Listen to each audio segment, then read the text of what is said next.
Topic का क्या नाम है? अब बहुत ही इम्पोर्टेंट टॉपिक है। टॉपिक का नाम है महाभार की हानि। महाभार की हानि, या आप इसको जो है क्या कह सकते हो, आप इसको जो है एकाधिकार बाजार की, एकाधिकार बाजार की सामाजिक लागत, इसके नाम से भी आप इसको जान सकते हो। इंग्लिश में इसको जो है डेड वेट लॉस कहते हैं। ठीक है, महाभारत की हानि का मतलब डेड वेट लॉस, और एकाधिकार बाजार की सामाजिक लागत मतलब social cost of monopoly market. ये टॉपिक क्या है, इसके अंदर हमें क्या पढ़ना है, ये ज़रा आप यहाँ पे समझेंगे। देखिए, इस टॉपिक को समझने के लिए सबसे पहले आपको क्या समझना पड़ेगा। इस टॉपिक को समझने के लिए पहले आपको दो कॉन्सेप्टों को समझना बहुत ही ज़्यादा ज़रूरी है। वो टॉपिक हैं सरप्लस जो होता है, वो दो तरीके का होता है।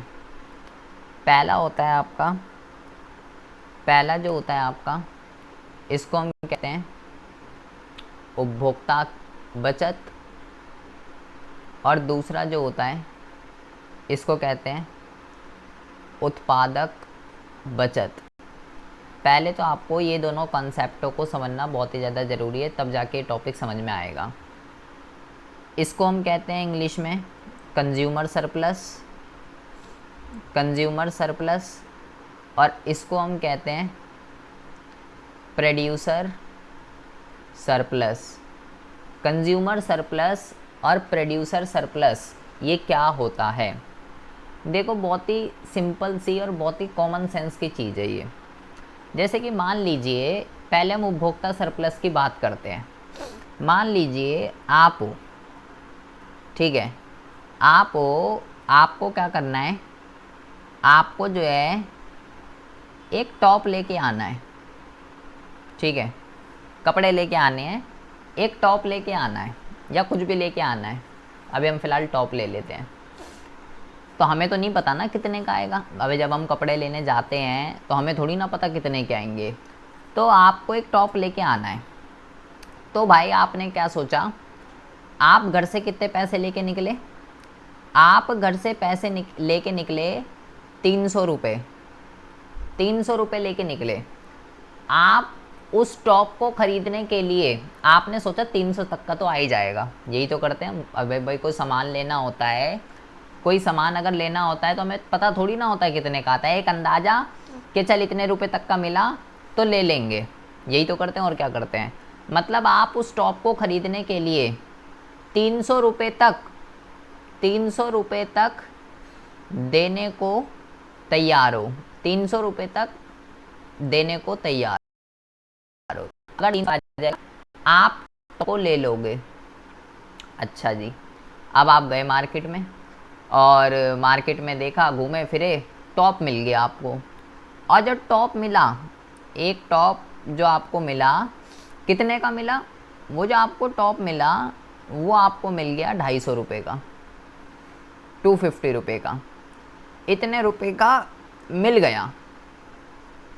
अब ज़रा देखेंगे बेटा,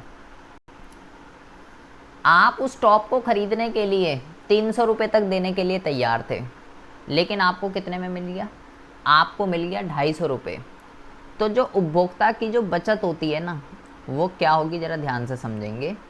उपभोक्ता की जो बचत होती है वो डिफरेंस होता है किस चीज़ का, कि उपभोक्ता उस वस्तु के लिए कितने रुपए तक देने के लिए तैयार था, मिल गया, या इतने पैसे दिए, ये दिए ना आपने। ठीक है, इतने रुपए तक आप देने के लिए तैयार थे, और एक्चुअल में आपने कितने पैसे दिए, उसका जो डिफरेंस होता है। 300 रुपये तक आप देने के लिए तैयार थे, लेकिन आपने 250 रुपये ही दिए। तो जो आपके पास तो 50 रुपये बच गए। तो ये जो 50 रुपये आपके पास बच गए, यही 50 रुपये क्या कहलाते हैं? यही 50 रुपये उपभोक्ता की बचत कहलाते हैं। कंज्यूमर सरप्लस इसको इंग्लिश में कहते हैं, कि एक उपभोक्ता किसी वस्तु के लिए जितने पैसे देने के लिए तैयार होता है, जब वस्तु उससे कम पे मिल जाती है, जैसे आप 300 रुपये देने के लिए तैयार थे और मिल गया 250 रुपये में, तो मज़े आ गए, 50 रुपये बच गए। तो वो जो 50 रुपये बचे वो कंज्यूमर सरप्लस है। इसको अगर हम एक डायग्राम से शो करते हैं कंज्यूमर सरप्लस को, तो डायग्राम ज़रा इसका ध्यान से देखना है क्योंकि आगे इसी कई सारा यूज़ होगा। डायग्राम की अगर हम बात करते हैं तो मान लीजिए ये जो है, मान लीजिए डिमांड कर्व है, ठीक है, और ये जो है ये प्राइस है, ठीक है। तो कंज्यूमर सरप्लस जो है, बहुत ही ज़्यादा ध्यान से सुनेंगे, अगर इस जो हमने ऊपर समझा है उस चीज़ को अगर हम इस डायग्राम में दिखाना चाहें तो इस डायग्राम में वो चीज़ कैसे शो होगी। वो डायग्राम में ऐसे होगी कि भाई आप जो है ना यहाँ पे लिख दीजिए 300 रुपये, आप 300 रुपये तक देने के लिए तैयार थे, यहाँ पे कीमत है, ठीक है, लेकिन आपको कितने में मिल गया, आपको भाई 250 रुपये में मिल गया। तो जो कंज्यूमर सरप्लस होता है ना वो जो है भाई, मैं यहाँ शेड कर रहा हूँ, ये ज़रा शेडेड एरिया ध्यान से समझेंगे, ये जहाँ मैं शेड कर रहा हूँ, अबे भाई आप 300 रुपये तक देने के लिए तैयार थे, आपको 250 रुपये में मिल गया, तो ये जो गैप क्रिएट हो गया बीच में, इसको हम क्या बोलेंगे, इसको हम बोलेंगे कंज्यूमर सरप्लस। आपको ये ध्यान रखना है, ये क्या है, ये कीमत रेखा है, प्राइस है, ठीक है, और ये क्या है, ये मांग वक्र है। तो जो कंज्यूमर सरप्लस होता है ना, दो बातें ध्यान रखनी है आपको। कंज्यूमर सरप्लस जो है मांग वक्र का निचला भाग, ठीक है, मांग वक्र के नीचे का भाग है ना, ये मांग वक्र है ये वाला, तो इसके नीचे वाला भाग, और कीमत से ऊपर का, कीमत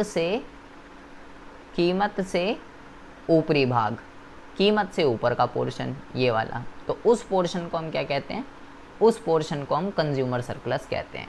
तो डायग्राम कैसे बनाए ये आपको बहुत ही अच्छे से समझना है। और क्या होता है कंज्यूमर सरप्लस, उपभोक्ता किसी वस्तु के लिए जितने पैसे देने के इच्छुक था और एक्चुअल में वास्तव में उसने जितने पैसे दिए उसका जो डिफरेंस होता है वो कंज्यूमर सरप्लस होता है। इतनी बात समझ में आ रही है कि भाई कंज्यूमर सरप्लस क्या है? Yes sir. अच्छा, सेम एज इट इज़, अभी हमने कंज्यूमर के पॉइंट ऑफ व्यू से बात करी है, अब हम प्रोड्यूसर के पॉइंट ऑफ व्यू से बात करते हैं। प्रोड्यूसर होता है बेचने वाला। अब पहले हम खरीदने वाले के पॉइंट ऑफ व्यू से बात कर रहे थे, उपभोक्ता के नज़रिए से। अब मान लीजिए आप उपभोक्ता नहीं हो, अब आप बेचने वाले हो, वो टॉप आप बेच रहे थे, ठीक है, या मान लो वो टॉप मैं बेच रहा हूँ, ठीक है, आप खरीदने वाले थे, मैं बेचने वाला हूँ, ठीक है जी। तो मैं बेचने वाला हूँ, मैं उस टॉप को, वो एक टॉप जो है, मैं उस टॉप को क्या कहते हैं, 200 रुपये तक बेचने को तैयार था, 200 रुपये तक बेचने को तैयार, 200 रुपये तक बेचने को तैयार था, ठीक है। मैं लास्ट उसको 200 रुपये में बेच सकता था, लेकिन मैंने वो टॉप कितने में बेच दिया, मैंने वो टॉप बेच दिया भाई 250 रुपये में, 250 रुपये में बेच दिया। अब देखिए, तो उत्पादक की जो बचत होती है, प्रोड्यूसर का जो सरप्लस होता है, उत्पादक की जो बचत होती है, वो किसका डिफरेंस होता है कि एक्चुअल में वो वस्तु जितने रुपए में बिकी 250 रुपये में, और वो लास्ट उसको कितने रुपए में बेच सकता था, 200 रुपये में। उनने तो अपना लास्ट अंदाजा लेता है 200 रुपये तक में मैं चल बेच दूंगा, लेकिन बिक कितने में गई, बिक गई 250 रुपये में। वो उसको 200 रुपये में भी बेच देता, लेकिन 250 में बिक गई, तो भाई मज़े आ गए, 50 रुपये का इसको फ़ायदा हो गया।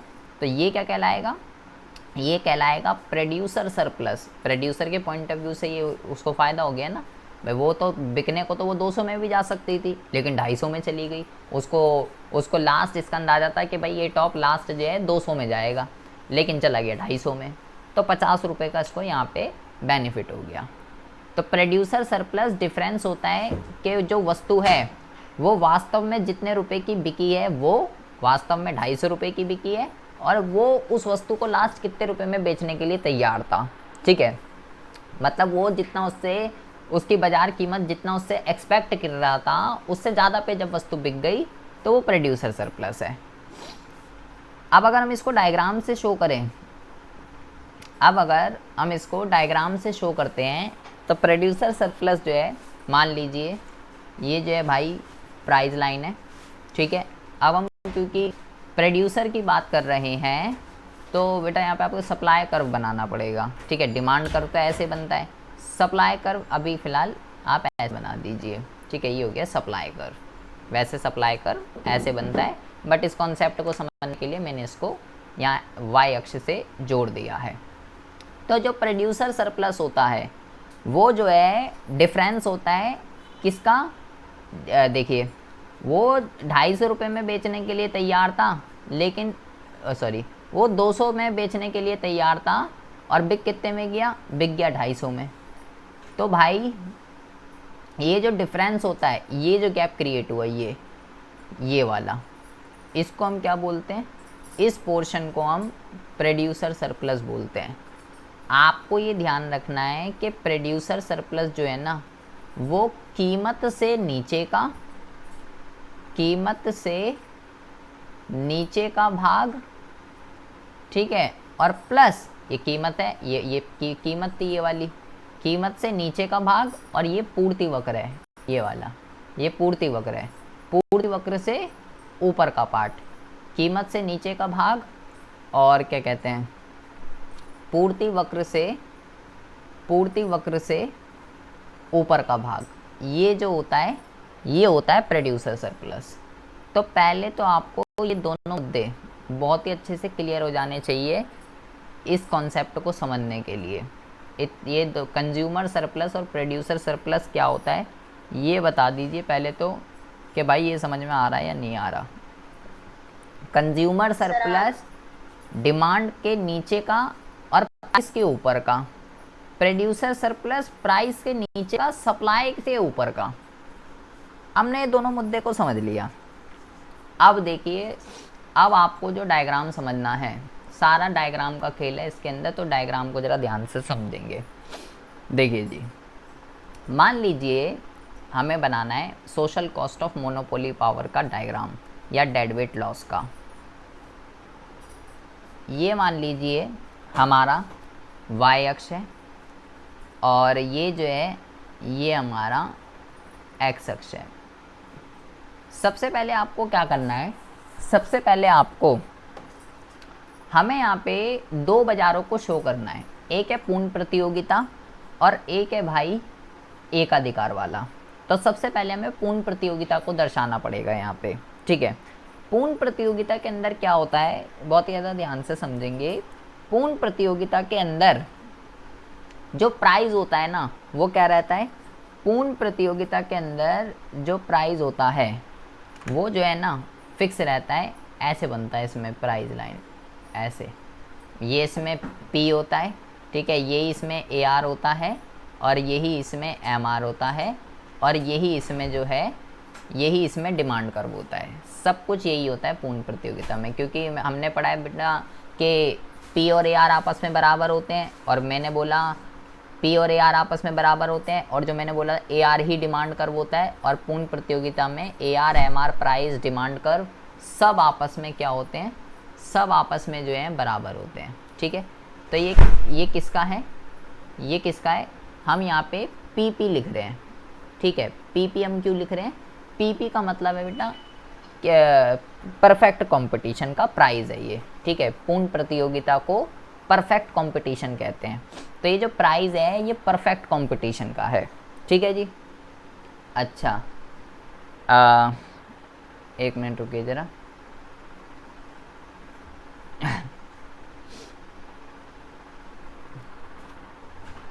एक मिनट रुकिए। परफेक्ट कंपटीशन में क्या होता है, प्राइस AR MR और डिमांड कर्व सब आपस में बराबर होते हैं। तो ये तो हो गया बेटा इसका प्राइस और MR कर्व।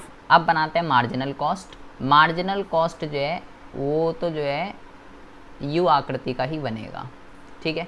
तो इसमें ये आ गया, इसमें ये आ गया U आकृति का, ठीक है जी। और ये कहाँ पे इसको कट कर रहा है, ये इसको जो है कट कर रहा है यहाँ पे, ठीक है जी। तो संतुलन कहाँ पे क्रिएट हो रहा है पूर्ण प्रतियोगिता का? संतुलन की कंडीशन क्या होती है? वही एम आर एम सी के बराबर हो जाए, ठीक है। संतुलन की कंडीशन वही होती है सभी मार्केट में, एम आर और एम सी बराबर हो जाए। तो बराबर कहाँ हो रहे हैं? यहाँ पे, और एम सी कर्व नीचे से काट रहा है, तो इसका संतुलन जो है वो यहाँ पे हो गया, ये हो गया Q। और ये जो इक्विलिब्रियम पॉइंट है इसको हम EP नाम दे रहे हैं। EP का मतलब क्या हो गया?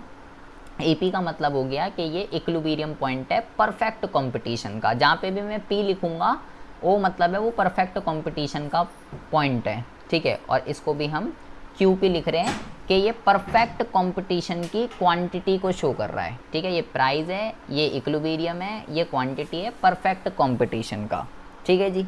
अच्छा, अब जो है अब ज़रा ध्यान से समझेंगे। आपको क्या करना है, हम जो है फ़िलहाल अभी इसको जो है, इसको एक काम कीजिए, इसको जो है एक मिनट रुको ज़रा, इसको यहाँ से थोड़ा सा ऐसे बनाइए, इसको जो है देखिए। अब आपको ज़रा वही ध्यान से समझना है। आपको जो है, अगर हम इसको नाम दे दीजिए ए पॉइंट, जो मार्जिनल कॉस्ट कर्व होता है ना, जो मार्जिनल कॉस्ट कर्व जो होता है वही भाई क्या होता है, वही सप्लाई कर्व होता है, ठीक है। तो अगर मैं, अभी हमने प्रोड्यूसर सरप्लस पढ़ा था, अगर मैं यहाँ, चलो पहले अभी इतना ही बनाइए, देखिए। अब ये तो हो गया पूर्ण प्रतियोगिता का, ठीक है। अब हमें बनाना है एक अधिकार का, एक अधिकार का AR और MR कर्व बनाना है, ठीक है। तो एक अधिकार का AR और MR कर्व हम बना देते हैं।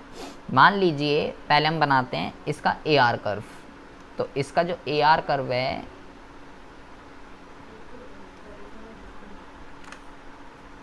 एक मिनट रुकिए ज़रा,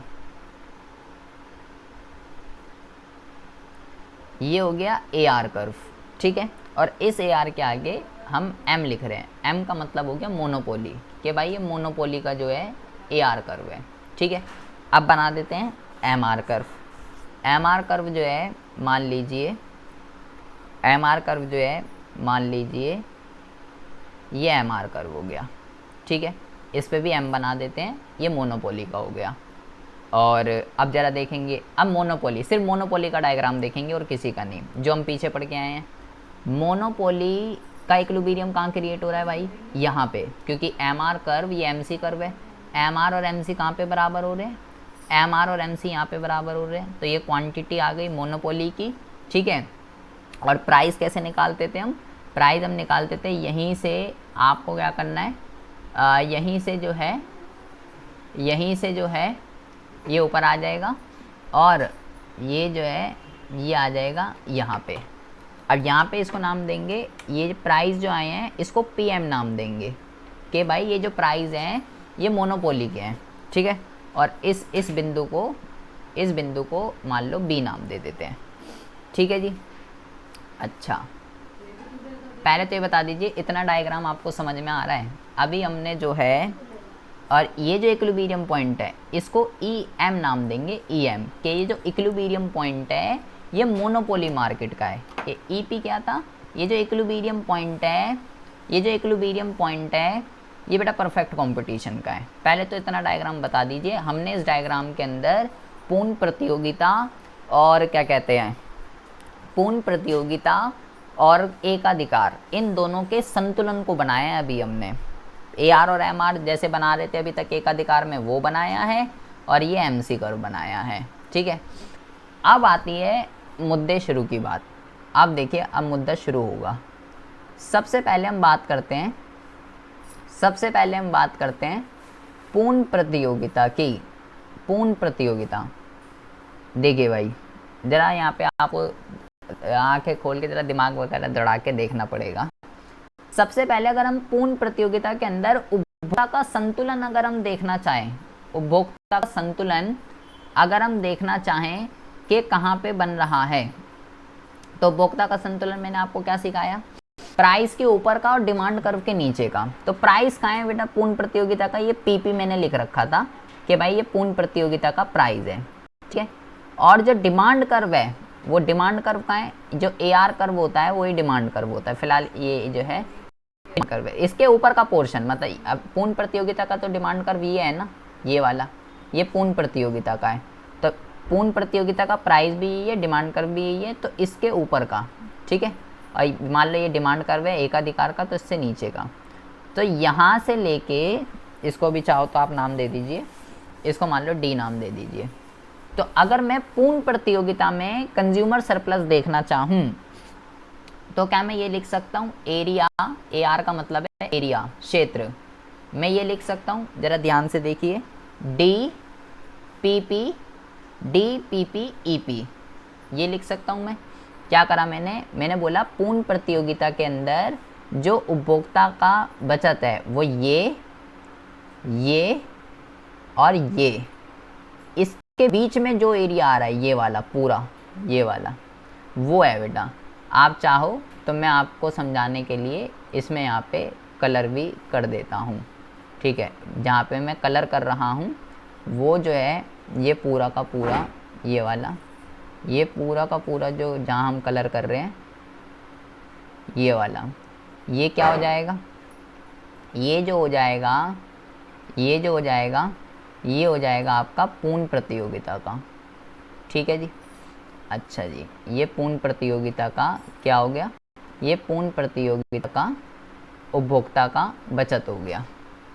हम यहाँ पे लिख देते हैं येलो कलर, येलो से हमने कर दिया, ठीक है। क्योंकि प्राइस कहाँ है भाई, ये प्राइस है, ये प्राइस थे, प्राइस के ऊपर का डिमांड कर्व के नीचे का। अब अगर मुझे प्रोड्यूसर सरप्लस देखना है पूर्ण प्रतियोगिता के अंदर, पूर्ण प्रतियोगिता के अंदर अगर मुझे प्रोड्यूसर सरप्लस देखना है तो प्रोड्यूसर सरप्लस क्या होता है, प्रोड्यूसर सरप्लस होता है भाई, प्रोड्यूसर सरप्लस जो होता है वो होता है प्राइस के नीचे का, प्राइस के नीचे का, ठीक है, और सप्लाई कर्व से ऊपर का। अभी मैंने आपको ऊपर समझाया था, यही तो बताया, प्राइस के नीचे का और क्या कहते हैं, प्राइस के नीचे का और सप्लाई कर्व से ऊपर का। तो प्राइस तो ये रहा, ये प्राइस है और ये सप्लाई है, ठीक है। तो अगर हम इसके पोर्शन की बात करते हैं तो इसको भी हम मान लो कलर कर देते हैं, इसको भी हम मान लो कलर कर देते हैं। ये वाला जो कलर है, ये वाला जहाँ हम इस कलर को कर रहे हैं, इसको हम कलर कर देते हैं। ये जो सारा का सारा पोर्शन आ रहा है ये वाला, इसको हम यहाँ कलर करते हैं। पहले रुको जरा,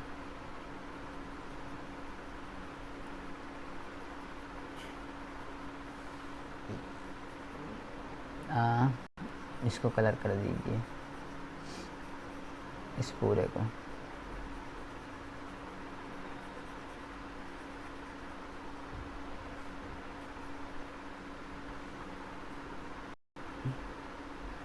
तो ये जो आ गया आपका, ये जो आ गया आपका, ये आ गया भाई उत्पादक की बचत। तो इसको हम क्या लिखेंगे, इसको हम लिखेंगे भाई एरिया, एरिया पीपी, पीपी ये कौन सा पॉइंट है बेटा, ए, पीपी ए, पीपी ए, और ये वाला कौन सा पॉइंट है, ईपी, ये आ गया ईपी। इसको हमने कौन सा कलर कर दिया है, इसको हमने ग्रीन कलर कर दिया है, ठीक है। तो अगर हम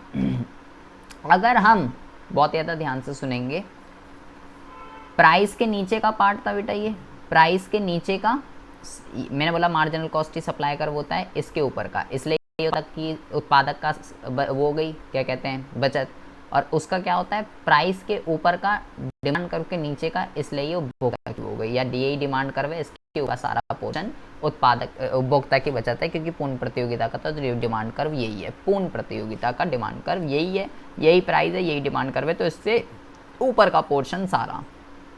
इतनी बात समझ में आ रही है आपको। अगर हम इसको एक कंबाइंड करना चाहें, लिख सकता हूँ कंबाइंड करके, एरिया वाला पोर्शन और ग्रीन वाला पोर्शन दोनों बन रहा है। तो उपभोक्ता और उत्पादक अगर मैं दोनों के एरिया को जोड़ना चाहूँ तो मैं ये लिख दूँ इसको क्या कहते हैं DA, DAEP, DA और ईपी, ये तो बन रहा है डी ए ई पी, इसी के अंदर दोनों पोर्शन, और तो कहीं तो नहीं जा रहे। डी ए ई पी के अंदर सारा पोर्शन, येलो वाला पोर्शन और ग्रीन वाला portion D A E P इसी के अंदर आ रहा है। समझ आ रही है बेटा क्या बात चल रही है? पहले मैंने क्या करा, गले से हाँ भी नहीं निकल ली, पहले जो है मैंने उपभोक्ता का जो है बचत निकाली, ये ली, फिर मैंने उत्पादक की बचत निकाली, फिर मैंने दोनों को जोड़ के ये प्रॉपर एरिया बन रहा था, ग्रीन और येलो पोर्शन। तो सीधा सीधा चित्र में अब तो मैंने कलर कर दिया, अब तो आपको और ज़्यादा सही से समझ में आएगा। D A E P portion में ग्रीन और येलो कलर लाए कर रहे हैं, ये हमने पूर्ण प्रतियोगिता का करा है। येलो कैसे आया? अबे भाई प्राइस से ऊपर है और यही डिमांड करता, तो अभी हमने समझा उपभोक्ता की बचत क्या होती है, ठीक है, ये आ गया। उत्पादक की क्या होती है? प्राइस से नीचे सप्लाई कर्व से ऊपर, यहाँ तो कोई वो है नहीं, और मैंने बोला ये मार्जिन कॉस्ट की सप्लाई कर्व होती है, ये समझ लीजिए। अब देखिए, अब सेम यही कॉन्सेप्ट जैसे हमने इसमें करा, अब सेम यही कॉन्सेप्ट हमको एकाधिकार के अंदर भी करना है। एकाधिकार के अंदर बहुत से सुनेंगे, एकाधिकार के अंदर अगर मैं उपभोक्ता की बचत निकालना चाहूँ, उपभोक्ता की बचत अगर मैं निकालना चाहता हूँ एकाधिकार के अंदर, पहले बता दीजिए पूर्ण प्रतियोगिता का समझ में आ गया है कहीं? क्योंकि पूर्ण प्रतियोगिता का अगर समझ में नहीं आएगा तो दिक्कत हो जाएगी, क्योंकि अब इस पर दूसरा कलर चलने वाला है। यहाँ आ गया। ठीक, ये यहीं पे यहाँ तक क्यों, ये यहाँ पे इक्विलिब्रियम पूर्ण प्रतियोगिता का यहाँ तक था, ठीक है, इसलिए येलो कलर यहाँ तक हुआ है, और ये पूरा ग्रीन कलर यहाँ तक क्यों हुआ है, पूर्ण प्रतियोगिता का यहाँ तक था सारा। और यहीं क्यों हुआ? क्योंकि प्राइस के नीचे सप्लाई कर्व के ऊपर, और ये प्राइस से ऊपर डिमांड के नीचे, इस वजह से हुआ है। तो एक काम करता हूँ मैं, रुकिए ज़रा, पहले मैं जो है आपको एक मिनट रुकिए,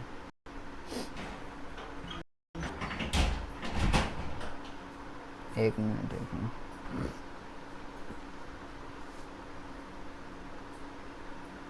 पहले आप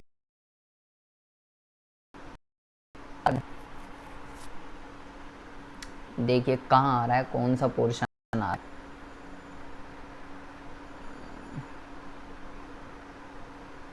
अच्छा, एकाधिकार के प्राइस लाइन कौन सी एकाधिकार की, ये बताइए। सर पीएम से लेकर ओ तक। नहीं, हॉरिजॉन्टल बताइए, हॉरिजॉन्टल ऐसे वो तो आप ठीक कह रहे हो, ये है पीएम से लेके बी तक, ये प्राइस लाइन है, ये प्राइस है इसके, ठीक है, वैसे भी आप ठीक कह रहे हो, ये प्राइस है ओ से पीएम तक, ये तो आपको पता है कि ये है प्राइस इसके। तो अब दिक्कत क्या हो गई भाई, हमने और मांग वक्र कौन सा है एकाधिकार का? मांग वक्र बताइए ज़रा, एकाधिकार का जो मांग वक्र है वो कौन सा है? ए आर को ही मांग वक्र कहते हैं, ए आर ही मांग वक्र होता है। तो ये जो ए आर है ये ही डिमांड कर्व है, तो ये डिमांड कर्व है। तो भाई मांग वक्र के नीचे, और ये जो प्राइस है ये वाला, आपके इस वाले प्राइस की बात चल रही है, इस प्राइस, ये प्राइस है, प्राइस से ऊपर का और डिमांड कर्व से नीचे का, तो कौन सा पोर्शन आएगा? यहाँ पे जो पोर्शन आएगा ये आएगा एरिया, मैं ये लिख सकता हूँ इसको डी पी एम, हाँ डी पी एम और बी, जो ये ट्रायंगल बन रहा है, ठीक है। देखिए ट्रायंगल में अब मैं इस पे दूसरा कलर चला रहा हूँ, तो ज़रा ध्यान से समझेंगे। ये जो आ रहा है ना, ये वाला, ये वाला,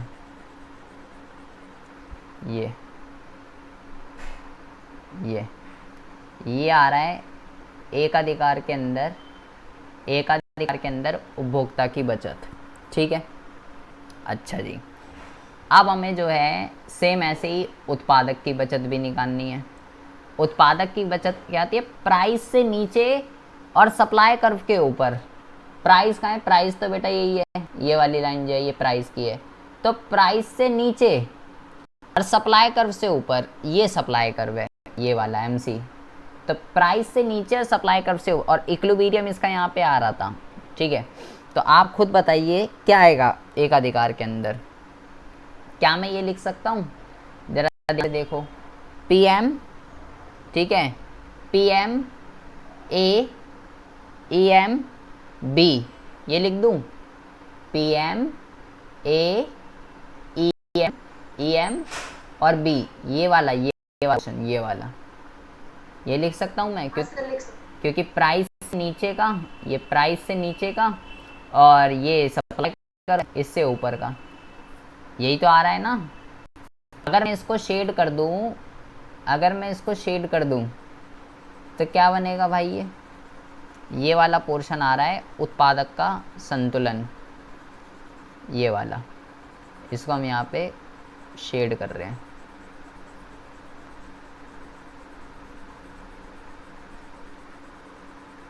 ये जो है ये यहाँ पे ये शेड हो गया। अच्छा, ये हो गया बेटा शेड। अब देखिए, अब इन दोनों एरिया को जोड़ के लिखना चाहूँ, जैसे इसको लिख दिया था मैंने DAEP। अगर इन दोनों पोर्शन को मैं जोड़ के लिखना चाहूँ, जो पूर्ण एकाधिकार के अंदर उत्पादक का जो संतुलन आ रहा था, इसको मेरे को जोड़ के लिखना है। तो मैं इसको जोड़ के ये लिख सकता हूँ, क्या कहते हैं, एरिया DAEMB,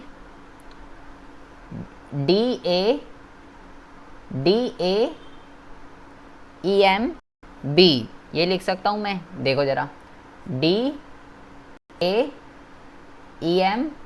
और B, सारा एरिया जो मैंने अभी पेंसिल से क्रॉस करा है, सारा एरिया इन्हीं 4 बिंदुओं के बीच में आ रहा है ना। देखिए जरा। तो अब मुझे यहाँ पे अगर महाभार की हानि अगर निकालनी है तो वो क्या होगा बेटा? महाभार की हानि, जो पूर्ण प्रतियोगिता के अंदर जो एरिया आ रहा था, एरिया DAEP, उसमें से माइनस करना है एरिया जो इसके अंदर आ रहा है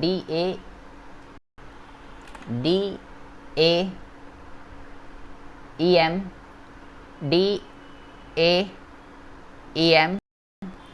और B, ये वाला पोर्शन। तो पास क्या बच के आएगा?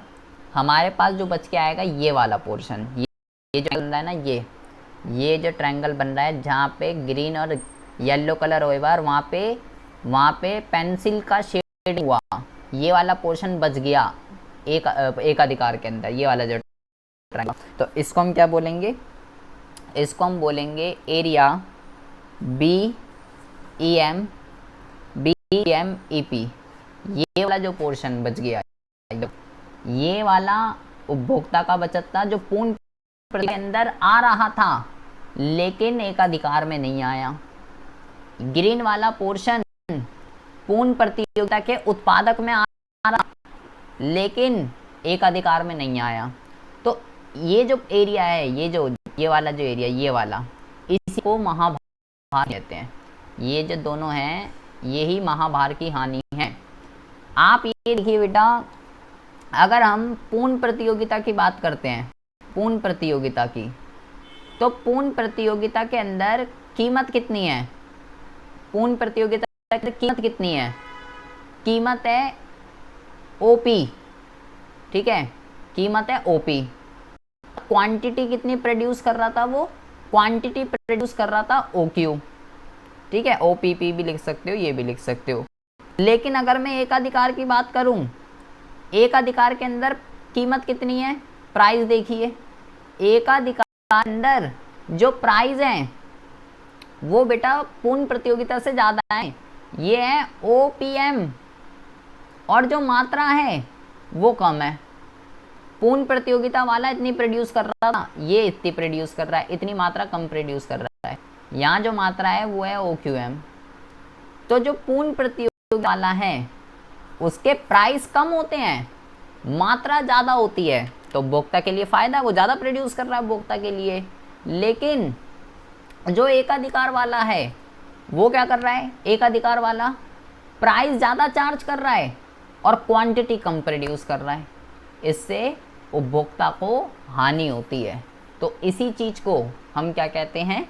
इसी चीज़ को हम जो है डेड वेट लॉस या एकाधिकार बाजार की सामाजिक लागत, social cost of monopoly power, इसी चीज़ को कहते हैं कि एकाधिकार वाला प्राइस भी ज़्यादा रखता है, क्वांटिटी भी कम प्रोड्यूस कर रहा है, जबकि पूर्ण प्रतियोगिता वाला प्राइस भी कम रखता है, क्वांटिटी भी ज़्यादा प्रोड्यूस करता है। और एकाधिकार बाजार के अंदर आप देखिए उपभोक्ता और उत्पादक दोनों के प्लस को क्या हो रहा है, हानि हो रही है। ये देखिए ये वाला पोर्शन पूर्ण प्रतियोगिता में तो आ रहा था लेकिन एकाधिकार के अंदर नहीं आ रहा है। तो इसी एरिया को, इसी गैप को महाभार की हानि